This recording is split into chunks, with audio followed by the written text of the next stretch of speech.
যারা অলস উদাসীন নামাজের ব্যাপারে, মানুষকে দেখানোর জন্য নামাজ পড়ে, এরা হলো মুনাফিক। এটা হলো নামাজের ব্যাপারে দ্বিতীয় শ্রেণীর ব্যক্তি।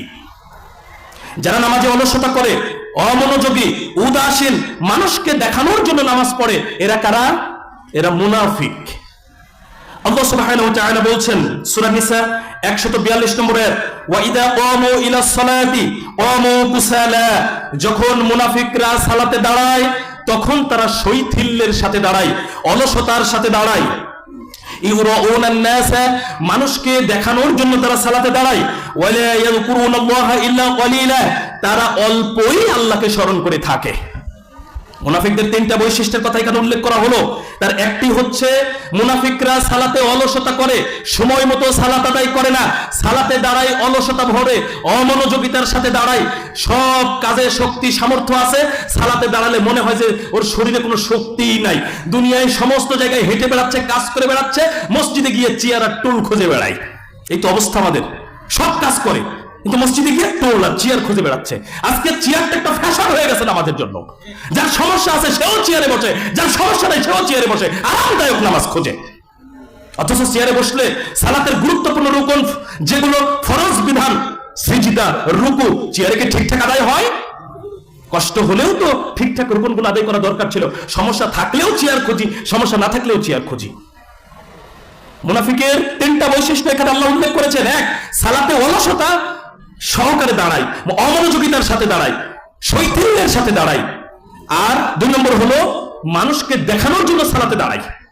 আজকে এইটার বাস্তব প্রমাণ আমাদের সাথে ঘটছে, আমরা অহরহ দেখতে পাই। ভাগ্যক্রমে জামাই নামাজি, শ্বশুর বাড়ির লোক বেনামাজি।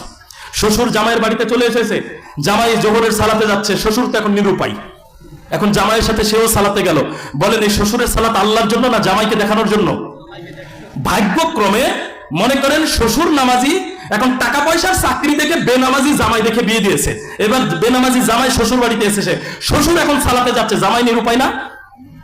এখন শ্বশুরকে দেখানোর জন্য জামাই নামাজে চলে গেল, ওকে আল্লাহর জন্য সালাত আদায় করলো না, শ্বশুরকে দেখানোর জন্য। কি বলবেন আপনি এটাকে? এগুলো অহরহ ঘটছে। পার্থক্য তো এখানেই তৈরি হয়। সালাত আদায় করি আমরা মানুষকে দেখানোর জন্য, সালাত আদায় করলে কেমন লাগবে? একটা পরিবেশ, একটা পরিস্থিতির কারণে একজন মানুষ সালাত আদায় করছে, ব্যাপারটা এরকম, মানুষকে দেখানোর জন্য সালাত আদায় করছে। সম্মানিত উপস্থিতি, তাহলে মুনাফিকদের এখানে দ্বিতীয় নম্বর বৈশিষ্ট্য উল্লেখ করা হয়েছে। সালাত আদায় করে কাকে, কেন করে, কার উদ্দেশ্যে করে? মানুষকে দেখানোর উদ্দেশ্যে করে। আর তিন নম্বর মুনাফিকদের এখানে বৈশিষ্ট্য উল্লেখ করা হয়েছে, তারা খুব অল্পই আল্লাহকে স্মরণ করে। তো মানুষকে দেখানোর জন্য যে সালাতে দাঁড়ায়, অলসতা করে, অমনোযোগী হয়ে যে সালাতে দাঁড়ায়, ও সালাতের মধ্যে আল্লাহকে স্মরণ করবে না মানুষকে দেখানোর কৌশল অবলম্বন করবে? এই শ্রেণীর যারা সালাত আদায়কারী, তাদের অবস্থা কি হবে? আল্লাহ সুবহানাহু ওয়া তাআলা সূরাতুল মাউনের 4 থেকে 6 নম্বর আয়াতে বলেছেন, ফাওয়াইলুল লিল মুসাল্লিন, দুর্ভোগ ওই সব মুসল্লিদের জন্য, আল্লাযীনা হুম আন সালাতিহিম সাহুন, যারা তাদের সালাতের ব্যাপারে অমনোযোগী, উদাসীন।